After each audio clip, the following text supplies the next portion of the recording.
Hi, welcome to Magpie Moonchild. My name is Kayleigh and this is a deck unboxing of Tarot of Japanese Poetry. It's a deck and guidebook. It has 87 cards, or it says it does. It says cards 87. Obviously, traditional tarot is 78. So, Tarot of Japanese Poetry, deck and guidebook. Haiku is a form of Japanese poetry that enjoys immense popularity in Japan and internationally. Its brevity evokes the delightful simplicity. At the same time, its mesmerizing content imparts the same level of sophistication that captures the attention of poetry lovers, literary scholars, and other cultivated persons. The economy in words that characterizes haiku and largely Japanese poetry, combined with its depth of its meaning and its evocative power, often offers inspiring opportunities for utilization in the tarot universe. Based on artifacts of this mesmerizing poetic tradition, we've created an enthralling tarot deck of 87 cards, whereby every single poem corresponds to a beautifully crafted painting or card. So, this has come from Cyprus. There was within it's the deck's journey, and parts of it were supposed to be crafted and created in the Ukraine, and obviously due to the ongoing war in Ukraine, there were some delays, obviously, because they had to get different producers, because obviously there was issues around that, and I do believe the creator's own family had to flee Ukraine as well. So very poignant of the world as it is at the moment as well, this deck. So we have this. There was a slight little crease on there and a little crease there. It's not the end of the world. So we have this magnetic, it feels like the rose petal texture on the case. It's really gorgeous, really soft. Sorry, the cat's had a fight. So yeah, this is obviously a magnetic book opening. So it has a magnet, quite a decent magnet. It's not too strong that you can't open it, but it does pop back and it does hold it in place really well. So let's open it. So book opening, so it opens like a book. And then we have deluxe cards there. We have the booklet on top, which I will get to in a moment. And then we have the cards themselves. Oh my goodness. So it's not a reversible design, but I don't think it has to be with this deck. It's got this gorgeous mountain range and a crane, or is it a stork? And the red sun and the cherry blossom on the bottom. It has this kind of texture to it. The cards are linen texture. So it does look like it's painted on canvas. It's really quite beautiful. And obviously, let's take the cuff off. Let's go and have a look at these one by one. So we have the Fool, the Magician, the High Priestess, the Empress, the Emperor, the Hierophant, Lovers, Chariot, Strength, Hermit, Wheel of Fortune, Justice, Hanged Man, Death, Temperance, Devil, Tower, Star, Moon, Sun,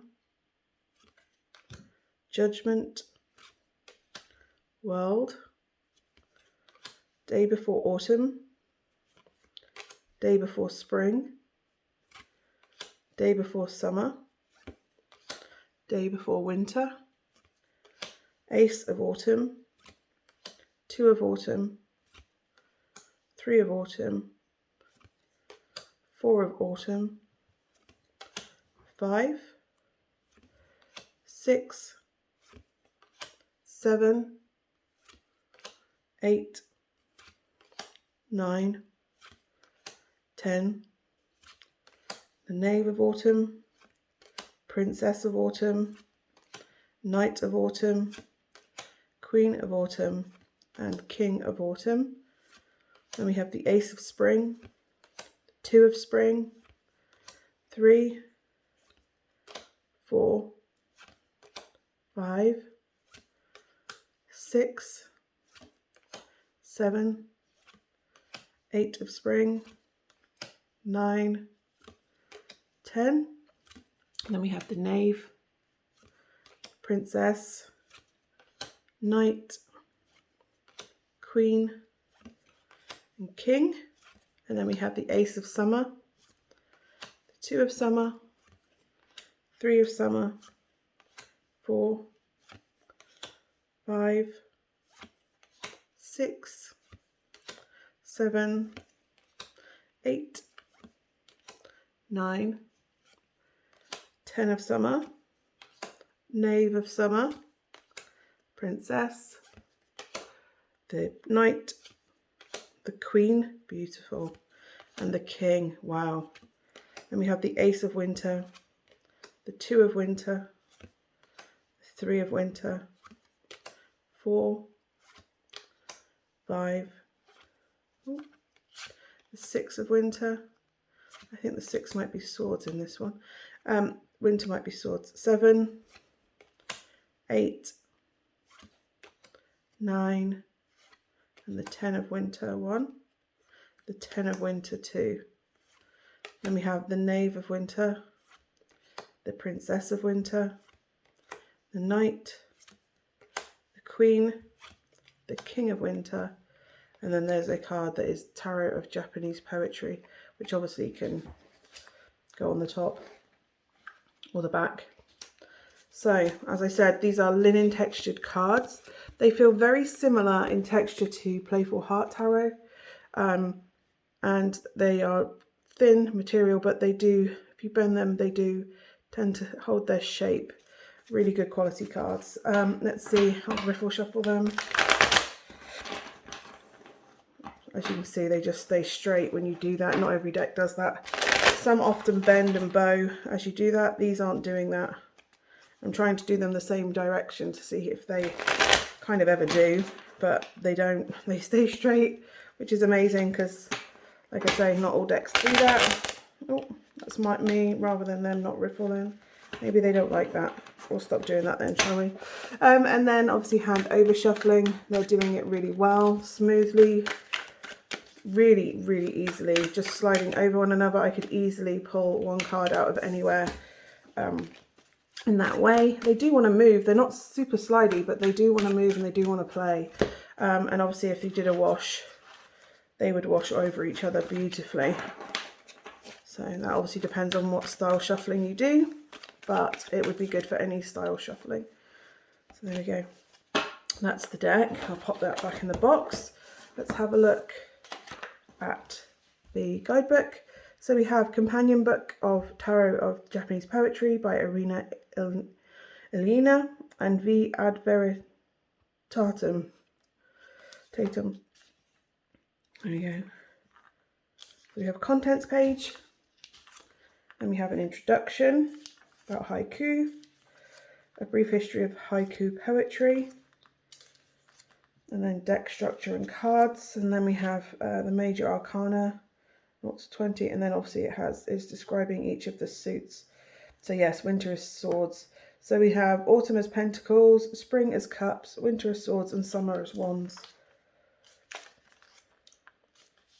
Then we have the fall, and we have a full colour image of the card, and it has a little haiku, and then it has the keywords of it there. And then we have magician, high priestess, empress, emperor, lovers. So each of them have this full colour all the way through the major arcana. Has a haiku for each of them. And then we have autumn, day before autumn is there, and then we have ace of autumn, and then we have the 2. So again, poem, the haiku poem, and the keywords with a full colour image for each of the suits in that way. And then obviously we have the knave, the princess, keywords for the knight, the queen and the king. Then we go into winter, and it's the same again, same format for winter, spring, And finally summer in the book. Queen of Summer, King of Summer, and then a couple of blank pages, well, deluxe cards written on there, deluxe cards there. So yeah, it's beautiful. It is a beautiful deck. I'm going to enjoy looking at how the other cards play in. Like we have a knave now, as well as a princess and a knight. And I am confused how the princess ranks lower than the knight in the hierarchy. But again, that's obviously trying to go with the naming system, I presume, the traditional hierarchy naming system of page. Although you've got the knave there, so really the princess could have gone up above the knight. So there's that. I do like the day before spring and summer. I can't wait to delve into that and the how that came to be. And I do like the additional cards. I think they will most likely add to the texture of this deck. So if there are any questions or any queries, as always, let me know down below and I will try and get back to you. But thank you so much for watching and I will see you soon. Bye for now.